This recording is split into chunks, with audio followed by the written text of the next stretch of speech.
If you're feeling stuck, lost, or like you are meant for more, I've been there, and I can tell you, you can change your life.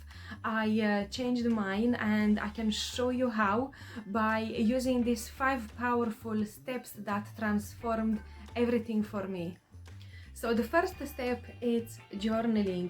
Over 10 years ago, I started journaling everything. My feelings, my emotions, what was happening to me, how I was feeling, and how I could make things better. And it became a safe space where I could reflect, release, and slowly reshape the way I saw my life. The second step is healing work. 3 years ago, I experienced a sudden spiritual awakening, and since then I've committed to healing my past, especially the abuse I once kept hidden. And what truly helped me was reading more books, doing affirmations, meditations, and visualizations. And you know what? So that's how I manifested my house, my car into my life, and even my government job.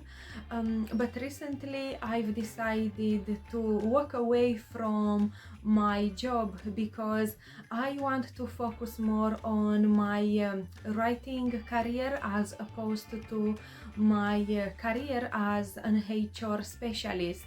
The third step is self-acceptance and self-love.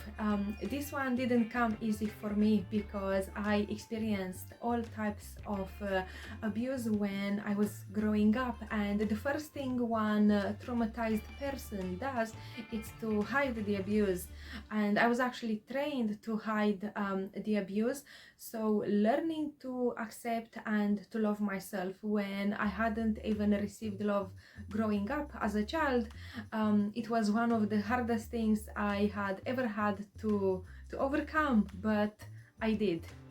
So self-love and accept yourself, it's extremely important. So step number 4, it's forgiveness and the power to let go. I had to learn that forgiveness isn't for them, it's for me, so it's for you. Letting go of your past means taking back control of your present, so your past doesn't control anymore your actions and your decisions that you take today.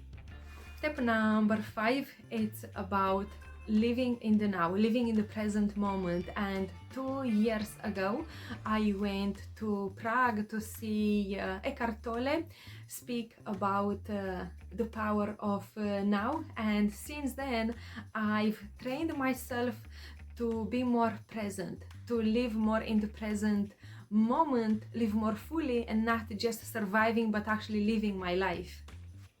So you don't need a perfect plan, you just need to begin one thought, one habit, one word at a time. Be kind to yourself. Words create our world. And I often come back to this powerful reminder when I need to ground myself. In the beginning was the Word.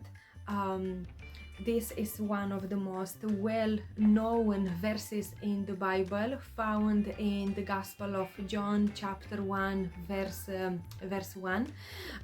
And it's not just biblical, it's spiritual, it's energetic and metaphysical, because the words have the power to create your life. Thanks for watching.